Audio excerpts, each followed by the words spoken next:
Le 23 août 2023, une date mémorable, marquée par l'atterrissage historique du vaisseau spatial indien Chandrayaan-3 sur le pôle sud de la Lune, une région qui nous est invisible depuis la Terre.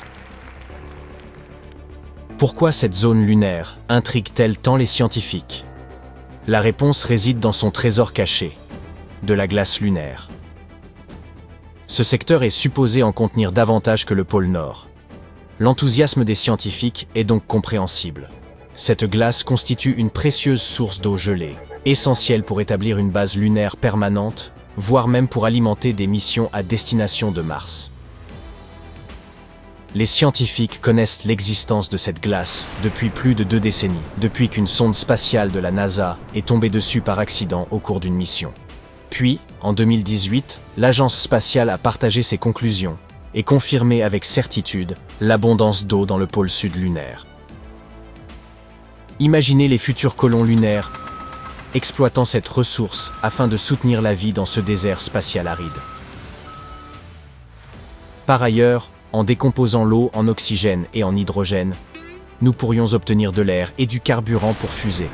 Cela rendrait les missions lunaires plus réalisables et autonomes. De plus, cette glace ancestrale, peut-être aussi vieille que la Lune elle-même, offre une fenêtre fascinante sur le passé, susceptible de révéler les mystères profonds de la Lune et de la Terre. Mais il s'avère que l'eau n'est pas du tout rare dans l'espace. De nombreuses planètes pourraient potentiellement abriter la vie. Nous le savons grâce à la détection de vapeurs d'eau autour des étoiles, dont la composition est remarquablement similaire à celle de l'eau présente dans notre propre système solaire. Cette découverte suggère que l'eau sur Terre provient initialement de l'espace. Elle se forme autour des étoiles dans un nuage de vapeur extrêmement chaud, puis se transforme en glace, qui se fixe à de minuscules particules de poussière. Ces particules s'agglomèrent au fil du temps pour devenir de plus gros objets, comme des comètes et des planètes. Certaines de ces formations, en effet, deviennent les corps célestes de notre propre système solaire. C'est ainsi que l'eau se répand à travers l'univers. Et c'est probablement ainsi qu'elle est arrivée sur notre planète, et sur la Lune. Les scientifiques pensent que la glace lunaire pourrait avoir voyagé jusqu'ici il y a bien longtemps, peut-être transportée par des astéroïdes riches en eau qui ont percuté la surface lunaire. Tout cela a de grandes implications pour nous. Le pôle sud de la Lune représente un site idéal où établir une base lunaire durable. Imaginez des dômes en briques, connectés par des tunnels souterrains, et peuplés de gens s'affairant à pianoter sur des ordinateurs. D'autres parcouraient le paysage lunaire dans leur Jeep, en route pour extraire de précieuses ressources. Nous avons quelques idées vraiment intéressantes sur la manière de construire cela. Au lieu de transporter des abris lourds et coûteux depuis la Terre, pourquoi ne pas adopter une approche plus efficace? Au fil de notre longue histoire, à chaque exploration de nouveaux territoires, nous avons toujours su exploiter les ressources locales afin de survivre et de prospérer. C'est ainsi que nous nous sommes étendus à travers notre propre planète. Pourquoi ne pas appliquer la même stratégie à la Lune? Vous vous demandez peut-être quelles ressources la Lune pourrait offrir. Nous savons qu'il s'y trouve de la glace, qui peut être transformée en eau, mais la Lune manque cruellement d'une végétation luxuriante et de nourriture comestible. Cela peut ne pas sembler évident, mais la Lune a effectivement quelque chose à offrir. Des ressources minérales et une abondance de lumière solaire. Contrairement à la Terre, où le soleil se lève et se couche quotidiennement, les pôles lunaires offrent un spectacle unique. Le soleil y transite gracieusement le long de l'horizon toute la journée, fournissant ainsi une source d'énergie quasi ininterrompue. Imaginez vivre dans un monde baigné d'une lumière solaire perpétuelle.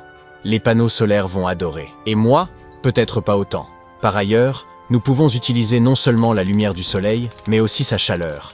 À vrai dire, nous devrions vraiment tout exploiter. Si nous avons un excédent de métal lors de la production d'oxygène, trouvons également une utilité à ce métal. Nous devons traiter l'environnement de manière responsable, non seulement sur Terre, mais aussi sur la Lune. C'est pourquoi les scientifiques apprennent à transformer la ressource lunaire la plus abondante, le régolithe, en briques solides. Ils se sont montrés très inventifs pour découvrir comment façonner des briques lunaires. Les chercheurs envisagent d'utiliser la chaleur du soleil pour faire fondre la poussière lunaire, couche après couche, en créant essentiellement une imprimante 3D pour la poussière lunaire. Les ingénieurs ont également conçu des briques en utilisant des fours solaires et en bombardant le sol lunaire de micro-ondes. Ils sont devenus très habiles à cela. Peut-être qu'un jour nous établirons une petite usine de briques sur la Lune et construirons des maisons en régolithes. Ce serait comme Minecraft dans la vie réelle. Dès que vous trouvez un nouveau matériau intéressant, vous construisez une petite maison avec. Si cela réussit, ces briques pourraient être utilisées pour construire des bâtiments entiers, en recouvrant potentiellement des modules gonflables ou en donnant une seconde vie à des atterrisseurs abandonnés. Alors, les astronautes devront-ils devenir des maçons qualifiés ? Pas nécessairement. Il nous faudra créer un système automatisé de robots travaillant en collaboration. Les humains superviseront bien sûr le chantier. En dépit de toute cette automatisation, les scientifiques estiment que vivre sur la Lune sera, disons-le, confortable.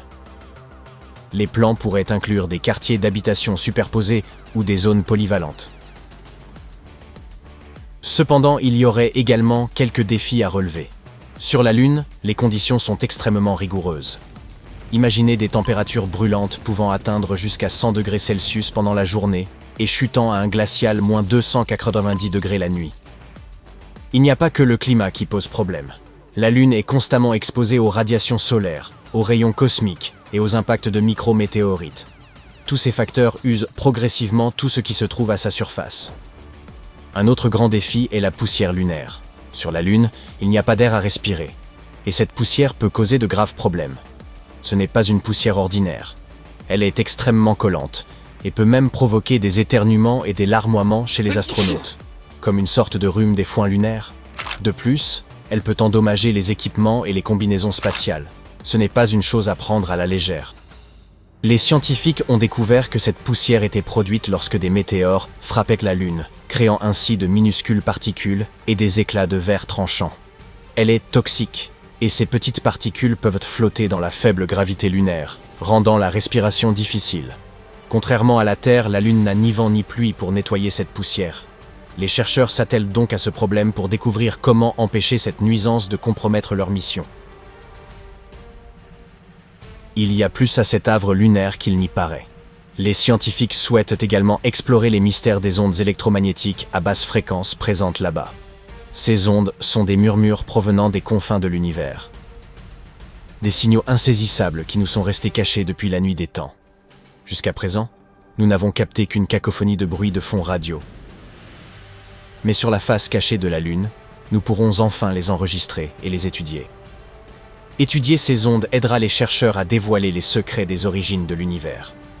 Il ne s'agit pas simplement de la Terre ou de la Lune, mais de remonter au tout premier commencement de notre monde. Notre nouveau laboratoire lunaire pourrait nous aider à redéfinir de façon permanente notre compréhension du cosmos. La NASA a de grands projets pour la Lune. La mission Artemis a effectué un retour réussi sur Terre en décembre 2022, après près d'un mois dans l'espace, voyageant bien au-delà de la Lune. Cette mission a éprouvé les capacités des dernières avancées techniques qui nous aideront à explorer la planète Mars. L'objectif d'Artemis est d'établir une présence durable sur la Lune.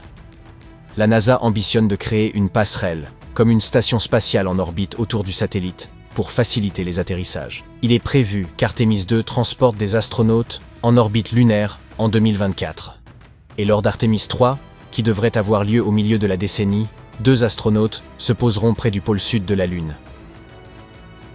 Il est tout à fait possible qu'une base lunaire soit construite au cours des années à venir. Alors, restez à l'écoute.